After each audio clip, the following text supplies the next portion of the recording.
Welcome to Stories of Courage, a podcast series by Max Healthcare. Along with expert medical care, a patient's courage and resilient spirit play a critical role in overcoming a difficult disease.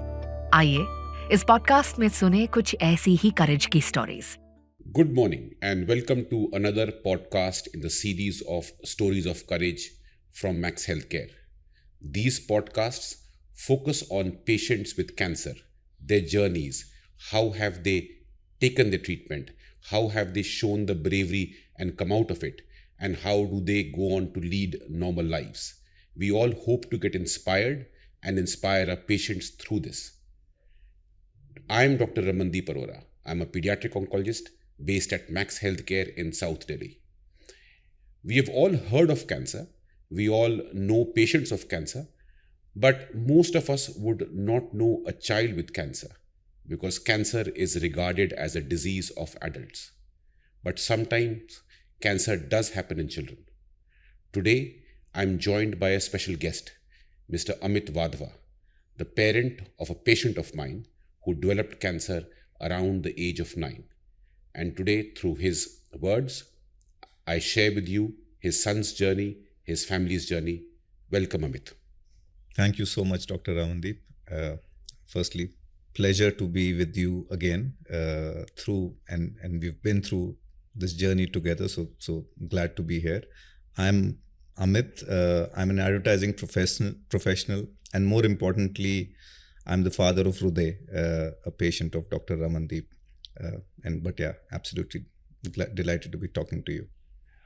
Thank you, Amit. And I realize that it is not easy to recollect some of the difficult moments. And so I'm grateful that you are here to share the journey you went through. One of the things which I ask my patients when they get better and they say, well, what can we do? And I say, can you please help some other patient, inspire them, meet them, talk to them, tell them that they also can undergo the journey and come out of it. So your story, what you share over here will have an impact on parents like this. So I think what we can do is we can start by getting a sense of you and your family, your wife, Hriday. Just tell us how life was before all this started in, I think, 2019. Yeah. So our life was what a regular household life would be. My wife's a working professional. She's in HR. I am an advertising professional, and we both work. So we're a working couple. Our son at that point of time was in class 5, and he's in Sri Ram school. I remember quite vividly, we had our summer vacations after his exams, and in March, April, we'd gone out and had a great time. We were living our life to the fullest. We came back and I realized that one day there was a slight cough that Hruday developed. And like all normal coughs, we go to the pediatrician because it took a week, 10 days to recover. So there was an X-ray done. Once the X-ray was done, it showed a few blurry signs there. So the pediatric referred us to another doctor, who was a pediatric pulmonologist at a different hospital. So once we went there, I think the series of events turned our lives upside down because one thing led to the other, from X-ray to a CT scan, from a CT scan to a PET CT, from a PET CT, we were in the hospital to be told that, yes, it is cancer. And, at that point of time, we could not even mouth the word cancer because, it's a disease where you think it's not going to come to us. And once it comes to us, it is, probably, it is the end of it.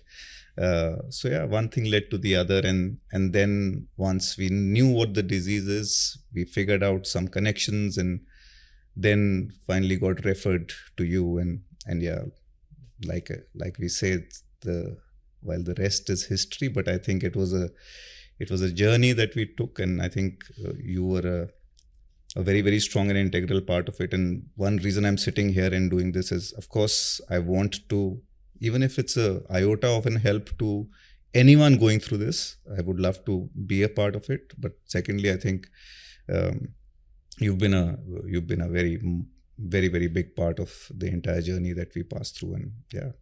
Thank you for your kind words. I want to explore your initial journey, because, like you said, you have a cough and it's a very non-specific symptom, and so many children have coughs, and you don't automatically assume the worst at that stage.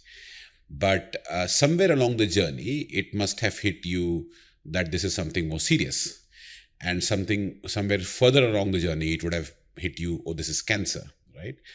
And a challenge for parents at that stage is to not get overwhelmed with it, to be able to finish the process of consultation and diagnosis, and to be able to be in a state where you say, okay, well, this is what we have, let's go to the next step and start treatment. And I know from experience that everybody does not find it so smooth, and they are distraught, and they can sometimes struggle to accept and cope up with it, and almost are unable to plan ahead because they're overwhelmed with the bad news. And so where do you think, or how do you think you and your wife and your extended family were able to find the focus, the strength within yourself to say, okay, we've got this has been diagnosed, we need to move on, we need to start treatment? Yeah, so, like you're right, when we figured when there was something more than just regular cough was when we were referred for a CT scan. We said there is something, greater or bigger than cough.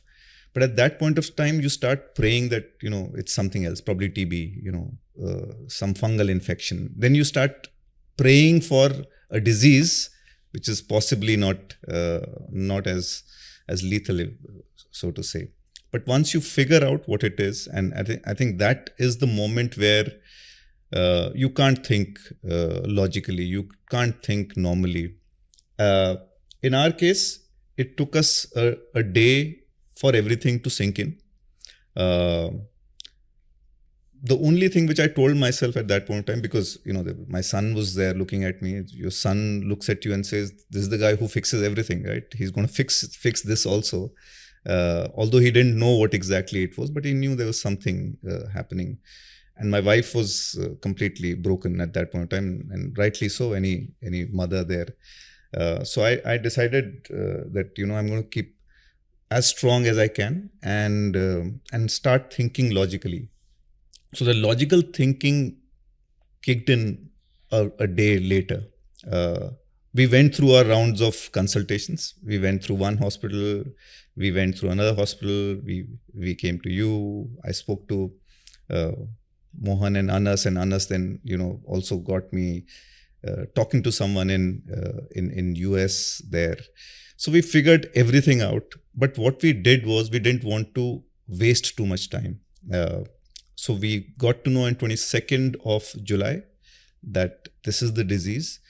And I remember we started the treatment on 29th of July. So within a week, we started the treatment, because I think once we spoke to you, firstly, I think, how underrated is communication amongst doctors is not funny, because I think if you weren't communicating with us as clearly, of course you were very clear, but at the same time you were pretty positive, without being dramatic about anything, or I think you told us factual things, but you also spoke, because I think that speaking and talking made things far more clearer for us. I know we bothered you a bit too much, but I think that talking really, really helped. So yeah, I think one day for things to sink in, but then the father in you kicks in and says, I need to sort it out as quickly as possible. Which brings me to an interesting point, and it's something which I personally am always keen to explore, which is, how do you tell the child, right? So here is Hriday, nearly 9 years old, and his parents are being told about a serious diagnosis. And he's clearly wise. He's not silly, or he's not very basic in his understanding. He knows something is not right. And as a physician, I know what I prefer to do. And I try to communicate with the child directly in some way or the other. As a parent, parents prefer with sometimes telling children nothing and sometimes telling children everything. And I would like to hear from you. How did you communicate with Hriday about it? What was his understanding about it? What role did we play in helping in that communication so that he was prepared? Do you think we did it right? Do you think we could have done better, less, more?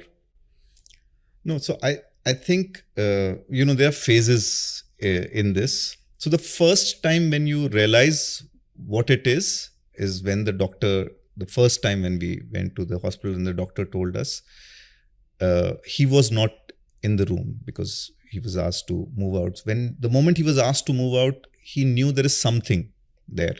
So I think we started off by saying, it's an infection and there are multiple infections in the body and we're figuring it out. Because at that point in time, we didn't even know what the treatment is. When we came to you, I think we got a lot more clarity in terms of what exactly it is, how curable, what is the process going to be.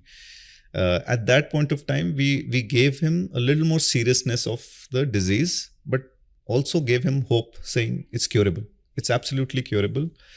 And I think that's when we spoke to you also, that, this is how we would like to go about it. And you said that I will play along because every family is different. Every child is different.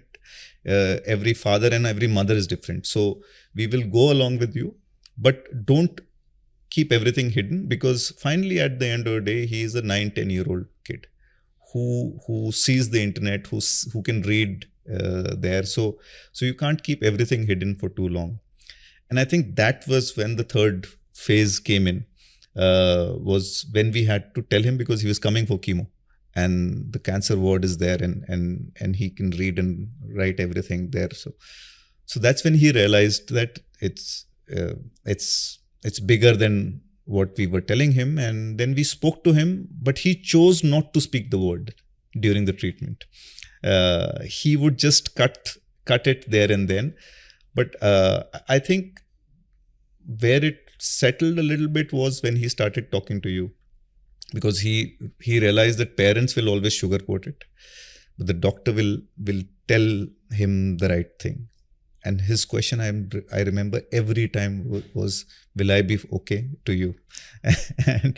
and yeah, your answers and all would soothe him. And yeah, that's how it was.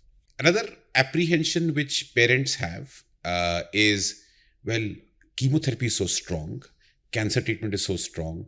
How is my delicate young boy or girl ever going to tolerate and come out of it? And I wanted you to share your experience of the treatment on Hriday. How did he deal with it? How difficult was it? How did it impact his life? And how did you deal with some of the side effects which you saw? Yeah, no, and absolutely. I think there are multiple times that come which make the journey slightly more difficult. So the first phase is, of course, telling. The second phase is when the chemo starts itself, where we put a port inside his chest, so that he went through operation there. So of course he realized that there is something else over here. There's a alien body going inside his body, which is sometimes cool. Yeah, which is sometimes cool. I remember you used to tell him that do you feel like an Avenger? So he used to laugh about it. So then when the chemo starts, and then some side effects of saying, a little giddiness and, a little pukish feeling on a regular basis, and then missing school and then coming to a hospital, me missing office sometimes and being with him, or Vanika missing office and being with him.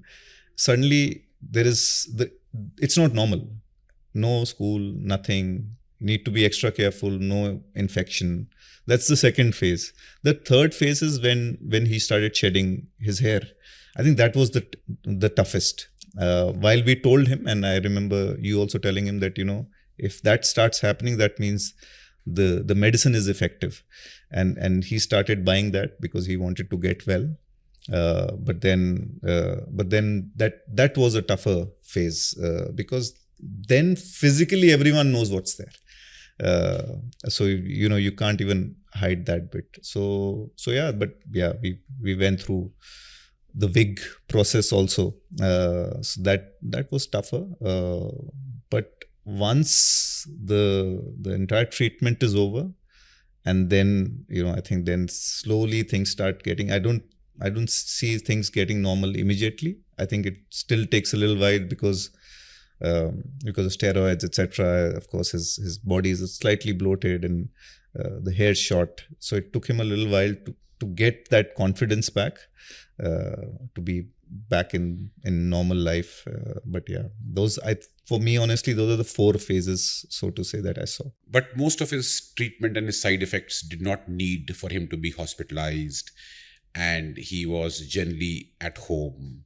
I don't know if he was going to school as well in between, but otherwise during treatment he was generally at home, except for the treatment for which he was coming to the hospital. Yeah. Now, one often underrates the impact, the psychological impact.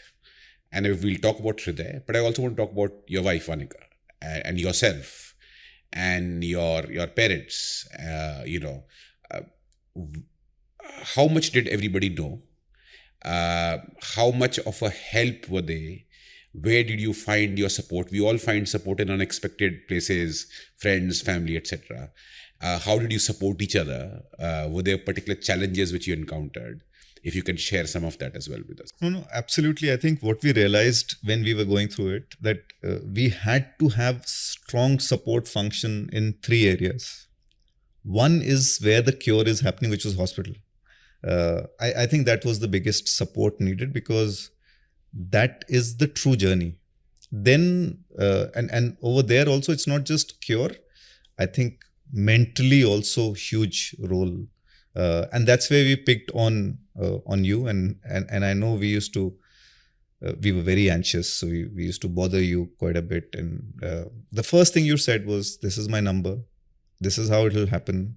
And I know you will still call me, but call me.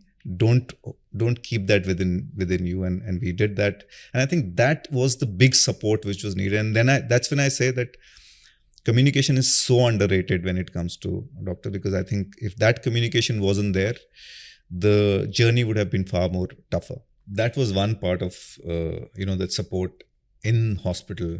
I think that was very important. The second part is family. I think there's nothing like family when it comes to supporting you through, when they say thick and thin, this is the true test of thick, rather, where we went through what we went through. I think family became the support for us emotionally, even physically, because sometimes you're off, you don't want to do things, managing the house itself. I guess that was a big factor. And the third is friends, whether it is work friends, whether it is professional friends, whether it is personal friends. I think, you have to find those corners. For me, honestly, of course, within Max, I knew, for example, Mohan and Anas. And Anas was, even till date, he's my biggest support for anything medical. So I remember I had wanted to inquire with someone in US and UK, and he made sure that happened. He was there with me in that meeting because he said, I want to come and be with you. So, those unexpected things come from unexpected people. You never plan it. But I think those, and of course you have your friends who you could tell what's going on. So I think all these factors, but you pick and choose at that point of time, because you don't want to tell the world, because everyone is going to come and talk as if it's the end of the world. You don't want the kid to feel it's the end of the world. You yourself don't want to feel it's the end of the world. So you pick up people who will be really helpful and probably be more positive. And that's correct. People are well-meaning, well-intentioned, but sometimes they may not know everything, or they may relate it to somebody else in the family, particularly an adult or an older adult who's had cancer. And so the information they may give you may not be relevant to your son. Now, for a child, school is huge, And when Hriday was diagnosed, you must have had to deal with school, inform them. And then during his treatment, for somebody who enjoys school, enjoys his extracurricular activities, you have to find ways of allowing him to do some of it, but without allowing him to go to school full time. And you need school support in this. So how was your experience in this? No, I think what you're talking about is one of the most critical parts of a kid's bringing up, as in his growing up, which is schooling, right? And when this happened, suddenly there was this question mark on how schooling is going to happen.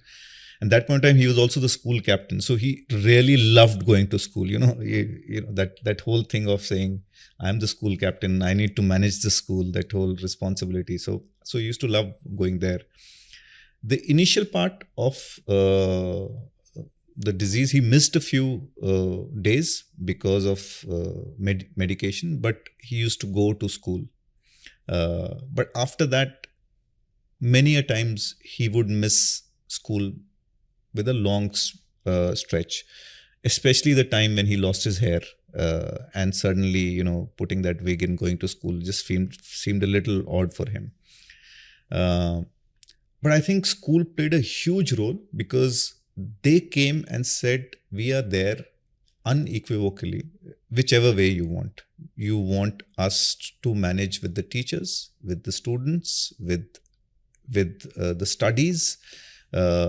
They managed at that point of time also online school for him when he could not go. They would send notebooks of whatever's been carried out there in class to him, and he would at least feel that I'm still part of the normal growing up there. And what they did was they sensitized all the teachers, and the teachers in their own way sensitized the class, so that there were no rude questions coming his way. And I think you said it right.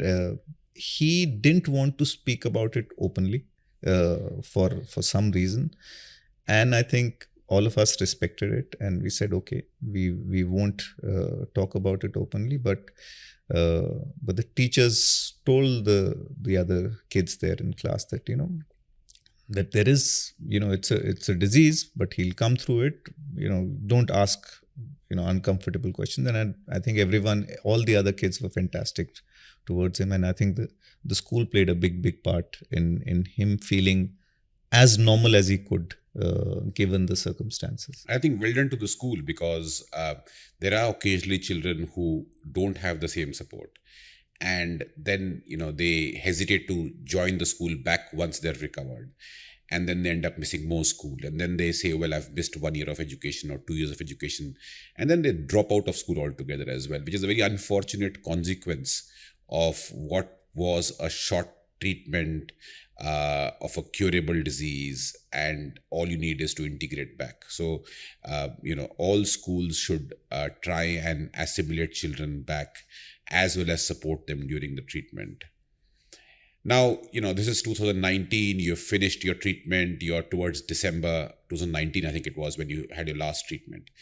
And, that's a happy day. Already plans are being made, main chutti pe wahan jaunga, that kind of thing. I'll go to buy this is what we're going to celebrate. We have kept everything on hold for the last 6 months, and things are being planned. And end of treatment check, as we call, is a mere formality. We just have to come, get a blood test done, get a scan done, get a quick okay, and then off we are. But there was a surprise in store, and an unpleasant surprise in store for you. Do you want to tell something about that? And then we can talk more about what happened subsequently. Yeah. So, of course, like you said, December 24th, 2019 is when we finished the treatment, and it was Happy New Year for us, and we were very happy and thrilled about saying, okay, we've gone through what we had to go through, and now it will be all looking up. And Jan is when we had the first scan, and there were a couple of nodules which were spotted on the lung. And I think you told after the third month of the treatment also, when we had done the first PET scan, you said, I'm happy, but I won't be celebrating, because there are times when you need to figure it out, and then that's towards the end is when you celebrate. So that came up, and you said we'll have to watch out what it is. We won't know what it is. We don't want to jump into conclusions right now, but let's see where it goes. And then come March, we did another scan, and those nodules had grown. And when those nodules grew, the possibility of the disease came up, that these are active, it's growing. So and you had suggested that now let's test this out. And I remember we'd gone with one particular treatment. We tested it. It was inconclusive, neither fungal infection, neither cancerous.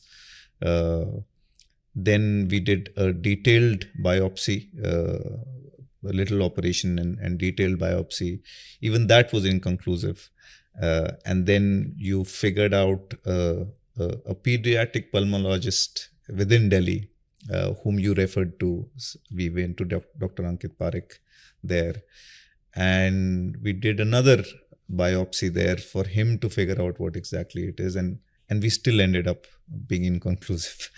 And then of course you did what you did, where I think you connected with a group of various doctors from different countries and got everyone's point of view on what it could be and what would be the future course of action. And then we took... And we treated it as a fungal infection, and it got better. And I think this showcases a couple of things. It showcases that, that the journey is not always smooth. There are some unexpected events or developments which may sometimes happen in the beginning, in the middle, towards the end. And so we've got to be aware of them. And the second is not to jump to a conclusion and assume the worst, and give time to investigate, to deal with it, to manage it properly. Because like in this case, it was not cancer. And it's been more than 3 years now since this happened. And he had his antifungal treatment, he's off his treatment, his scans are subsequently normal. And hopefully in a couple of years, we will be able to say he's cured completely, no chance of his disease coming back. And so that's the day when we can start partying and celebrating. Now he is nearly 14, 13, about to have his 14th birthday. And, he's back to school. You both are back to work. How is life for you now? How is life for him now? Has it left any effect on him, any scars on him, if I can use that word? Or do you think he's integrated back normally in every way? So in a normal day, he's very normal. He's absolutely back to normal. He's playing, he's chatty, he's naughty, he has his tantrums. So he's normal. He's as normal as it gets. He didn't talk openly about using the word cancer, but we sat him down, I think, a year down the line, once the fungal infection bit was over, and then we spoke to him and we told him that there's no harm talking about it, because that you faced it and you've come through it. So I think 95% of our life is normal, but that 5% still remains, and I think that 5% comes into play when we're going for scan, or even sometimes when there is fever. It just kicks in, subconsciously it just kicks in. I'm sure it kicks in his head also, it kicks in our head also. A little lesser now, but it does kick in.